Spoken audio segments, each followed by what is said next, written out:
Robophobia, a fear of robots and artificial intelligence. Robophobia is an anxiety disorder in which the sufferer has an irrational fear of robots, drones, robot-like mechanics or artificial intelligence. It frequently results in a panic attack and can be triggered by certain stimuli or situations, such as viewing a robot, being near a robot, or even just talking about robots. Some robophobic patients find their anxiety levels rise when they are near most any autonomous machine, especially human-looking robots. This is similar to the fears of Luddites, but more specific to robots and AI. What is robophobia? The word robophobia comes from the Czech word robota meaning drudgery and Greek phobos meaning fear. People with this illness can find the disorder hard to live with, as they will go to great lengths to avoid robots and situations that trigger their panic and anxiety.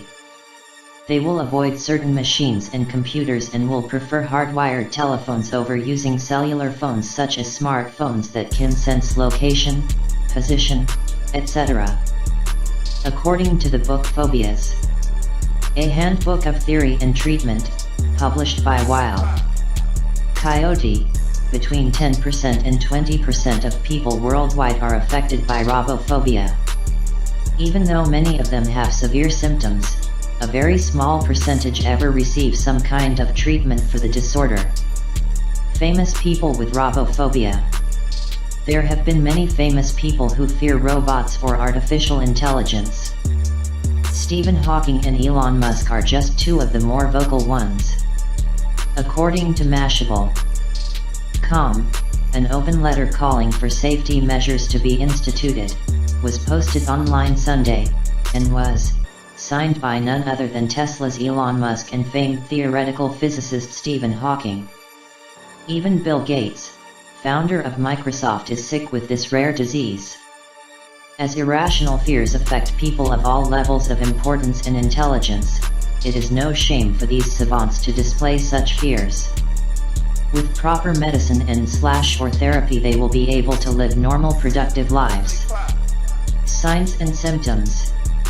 A symptom is something the patient feels or reports, while a sign is something that other people, including the doctor, detects. A headache may be an example of a symptom, while swelling may be an example of a sign. According to the MIT Robotics Center, robophobia typically develops during the individual's childhood or teenage years.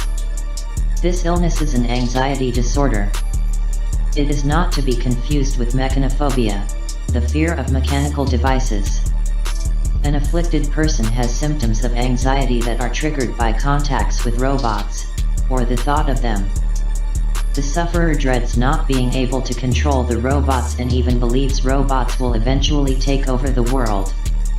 When anxiety levels reach a certain level, the following physical signs are possible: irrational thinking, sweating, accelerated heart rate, increased blood pressure, dizziness, dry mouth, hyperventilation, hot flashes, shaking or trembling, butterflies in one's stomach, chills, panic attacks, lightheadedness, nausea, fainting, headache, numbness, fear of actual harm or illness, shocking sensation, tightness in the chest, an urge to go to the toilet, confusion and/or disorientation. It is not necessarily the robots themselves that trigger the anxiety but the fear of what can happen to the person if robots runs amok, hence the fear of being killed, controlled, or ruled by robots. Examples that could trigger this anxiety are robots, AI, software programs, TV shows with robots or AI programs, robotics labs, robot toys, drones, spaceships, self-driving, robotic cars, remote-controlled cars, planes, or other vehicles.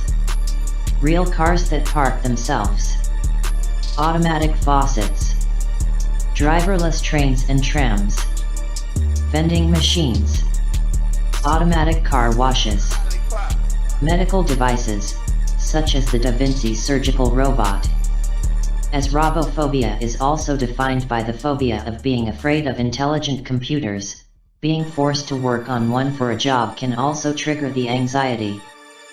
As the above situations can trigger severe anxiety and panic attacks in people with robophobia, they will try their best to avoid them.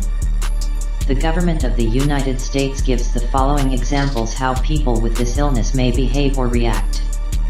As soon as they enter a room, they may urgently check out where the exits are and position themselves near them so as to be able to run from any robots. When robots are near, they may feel more anxious.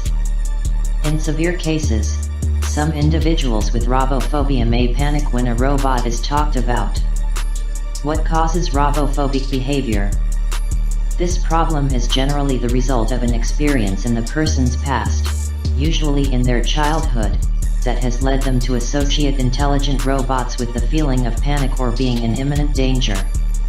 Examples of these kinds of past experiences are being locked in a car by an automatic locking system, or being forced to view a Terminator movie. As the experience will have dealt some kind of trauma to the person, it will affect their ability to cope with a similar situation rationally. The mind links robots to the feeling of being in danger and the body then reacts accordingly, or how it thinks it should. This type of cause is known as classic conditioning and can also be a behavior inherited from parents or peers. If, for example, a robophobic person has a child, the child may observe their parents' behavior and develop the same fears. There are other theories behind the causes of robophobic behavior. These are: the amygdalae, red areas, were found to be smaller in people with robot fear disorders. Smaller amygdalae, the amygdala, plural. Amygdalae is a tiny part of the brain that is used to control how the body processes fear. In a study published in Psychiatry and Clinical Neurosciences, Fumer-Haya and colleagues discovered that people who suffered panic disorders had smaller amygdalae than average. This smaller size could interfere with how the body processes panic and anxiety. Prepared phobia. There is also a theory that phobias develop on the genetic level rather than psychologically. The research behind this theory suggests that this disease and some other phobias are dormant evolutionary survival mechanisms. A survival instinct buried within our genetic code that was once crucial to human survival but is no longer needed. A team from the United States and Russia wrote in the journal Transorbital Psychiatry that a single gene defect probably contributes to the development of robophobia. How is it diagnosed? Robophobia is diagnosed by a psychologist. The patient may be seeing the psychologist because he or she is experiencing the symptoms of this disease, or the consultations could be originally about another anxiety problem or phobia. The psychologist will ask for a description of the symptoms and what triggers them. This helps determine the type and severity of the patient's phobia. The psychologist needs to rule out other anxiety disorders or phobias, such as hammer phobia, fear of being hit with a hammer. There are methods put in place to help decide if the patient is suffering robophobia and to what extent. These methods are: Robophobic Questionnaire, originally developed in 1993 and modified in 2001. Robophobic Scale, developed in 1979. This method is made up of 20 questions that, when answered, can help establish the levels of anxiety when diagnosing this dreaded illness. The future. The future for the victims of robophobia is uncertain. This fear is still being researched and no specific therapies exist. Still, with proper care and counseling, robophobics can lead a normal and productive life. One case is Elon Musk. In spite of his illness, he is pushing forward quite successfully with AI-controlled robotic automobiles and spacecraft.